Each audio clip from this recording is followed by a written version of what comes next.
गगनबावडा तालुका वाड्या वस्त्यांवर आणि डोंगर रांगांमध्ये पसरलाय।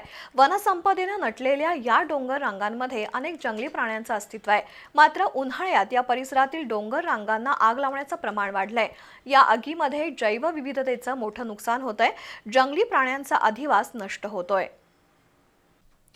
गगनबावडा तालुक्यात अनेक डोंगर रांगा आहेत। या डोंगर रांगांमधून जनावरांसाठी गवत मिळतं। गवत कापल्यानंतर आता या डोंगरांना आग लावण्याचं प्रमाण वाढलंय। पुढच्या वर्षी गवत कापताना झाडाझुडपांचा अडथळा येऊ नये यासाठी असे प्रकार जाणीवपूर्वक केले जात असल्याची चर्चा आहे। मात्र डोंगरांना लावलेल्या आगीमध्ये छोटे छोटे वन्य प्राणी होरपळून जात आहेत, झाडं-झुडपं करपत आहेत, जैवविविधतेचं प्रचंड मोठं नुकसान होतंय। जनावरांसाठी लागणारी वैरण अनेक वेळा डोंगराच्या पायथ्याशी रचून ठेवलेली असते। काही वेळा डोंगराला लागलेली आग गवताच्या गंजीपर्यंत येते आणि वैरण जळून खाक होते। आगीमुळे पशुपक्ष्यांचा निवारा नाहीसा होऊन त्यांच्या अस्तित्वावर परिणाम होतोय। ज्या डोंगरांना आग लावली जाते त्या ठिकाणच्या जमिनीची धूप होऊन त्या ठिकाणी गवत वाढण्याची क्षमताही कमी होते। डोंगरांना आग लावणाऱ्यांवर कारवाई करावी अशी मागणी होतीये। बी न्यूजसाठी गगनबावड्याहून चंद्रकांत पाटील।